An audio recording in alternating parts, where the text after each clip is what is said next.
Bonjour, c'est toujours avec beaucoup de bonheur que je vous retrouve chaque semaine. J'espère qu'elle a été bonne pour vous et que le Seigneur vous a richement béni. Alors nous allons continuer le cheminement que nous avons commencé donc dans l'Épître aux Romains.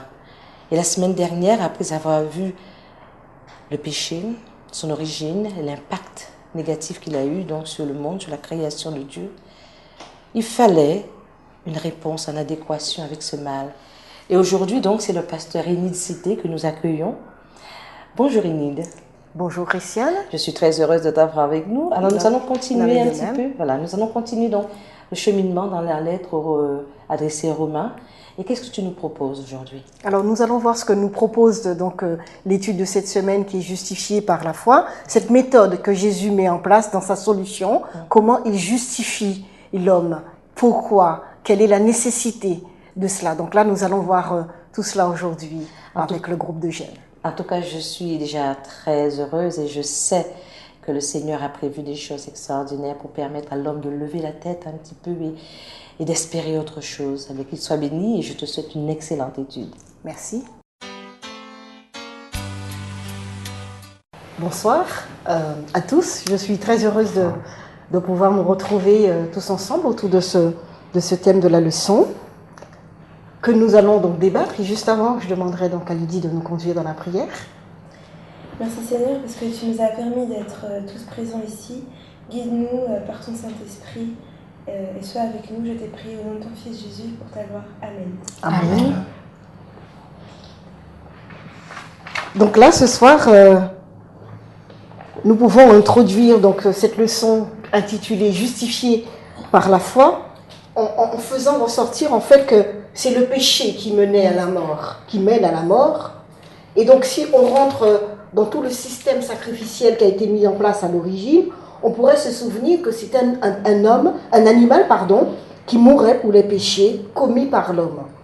Et en fait, par là, ce n'était pas un résultat naturel, mais bien une exécution.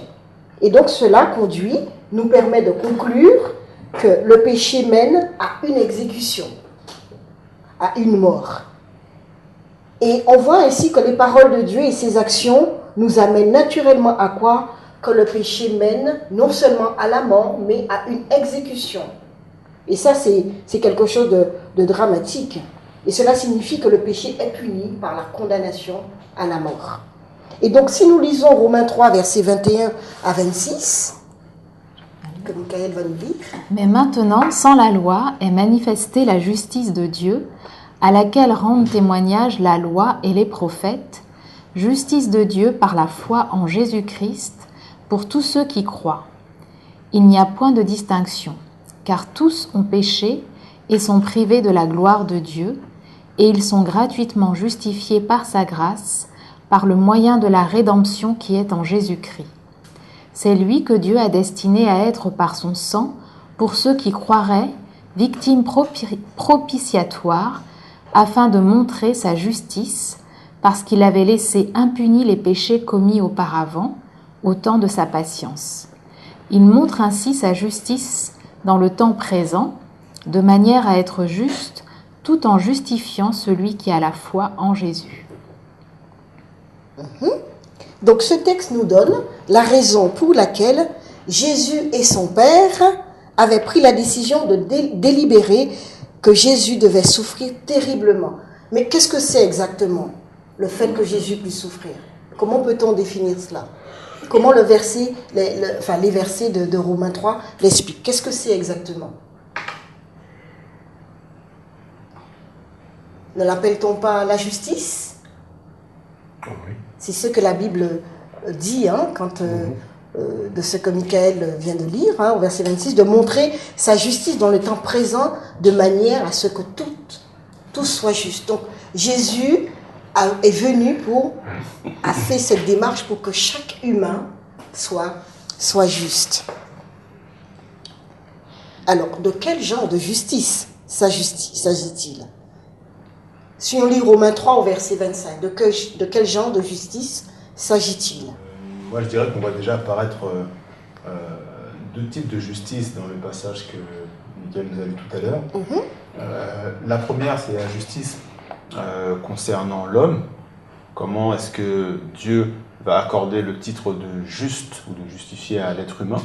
Et on parle au verset 25 de la justice à propos de Dieu également, puisqu'on nous dit que les péchés ont été laissés impunis un certain temps et qu'il fallait bien que Dieu soit révélé comme un Dieu qui est juste, puisque tu as dit au départ que le péché appelait une sentence de mort, et jusqu'à maintenant, personne n'avait été désigné comme expiation pour pouvoir justement supporter le poids de cette justice. On aurait pu se dire, bon sang, finalement, est-ce que Dieu est réglo quelque part? Est-ce qu'il ne truande pas un petit peu sur sa propre loi? Et finalement, non. On nous apprend là au verset 25 que non. Dieu aussi lui-même s'est révélé juste, puisque il y a la sentence qu'appelle péché est bien tombée. Voilà, donc le verset nous dit que le péché exige donc une punition. Donc on conclut par là que les actions de Dieu jusqu'ici n'avaient pas encore montré donc, sa justice. Et il fallait que la punition pour le péché soit juste. Et donc c'est à partir de la personne de Jésus que nous bénéficions de cette justice. Donc cette justice, elle s'étend à qui? Elle s'étend à tous les êtres humains, parce que je pense qu'il y a la possibilité de revenir en arrière par rapport à la chute de nos premiers parents. Et si on prend cet exemple, ça veut dire que tous les êtres humains, c'est-à-dire l'humanité entière, normalement elle est vouée à la mort éternelle. Sans le sacrifice de Dieu sur la croix, on serait tous morts. C'est-à-dire qu'en fait, on n'a pas l'espérance de vivre à nouveau dans la nouvelle Jérusalem que Dieu nous prépare. Donc on n'aurait normalement plus accès à la vie éternelle. Donc, c'est-à-dire que Dieu a laissé un certain temps pour, c'est-à-dire, prouver son amour par le sacrifice. C'est-à-dire, en fait, le fait de mourir prouve à la fois qu'il aime l'être humain, donc il ne le laisse pas à son sort, mais également qu'il donne une punition, c'est-à-dire qu'il ne prend pas l'innocent, enfin le coupable pour innocent. Donc en fait, il y a un coupable indissociable entre l'amour de Dieu, qui aime et qui rachète le pécheur, et sa justice qui punit la première chute de nos parents, mais qui donne ensuite accès à la vie éternelle. Alors tu parles de rachat, il rachète l'homme. Est-ce que cela peut être, j'allais dire, mieux détaillé, mieux expliqué, le fait de racheter?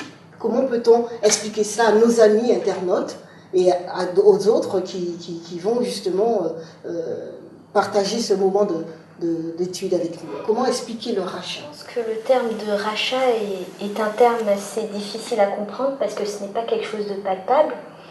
Mais à mon avis, il faut vraiment se rendre compte qu'on est coupable face à la loi et que sans une personne ou sans quelqu'un qui se donne pour nous, on ne peut pas justement ressentir la nécessité d'être racheté, d'avoir quelqu'un qui se substitue à notre condition actuelle qui est donc l'état de pécheur, l'état d'une personne mortelle. Donc il est important de comprendre que nous sommes rachetés par Jésus parce qu'au départ nous étions livrés à la mort. Et la sentence étant un peu retardée, cette punition étant retardée, c'est Jésus qui vient et qui, en étant ce substitut, donc nous apporte le rachat, la rédemption. C'est-à-dire qu'il paie la rançon pour nous. Et c'est une chose merveilleuse. C'est un bel évangile, on pourrait dire. Une très bonne nouvelle pour l'humanité. Vous savez, chers internautes, ce plan du salut qui est mis en place par Jésus, par sa personne, est quelque chose de très, très, très important.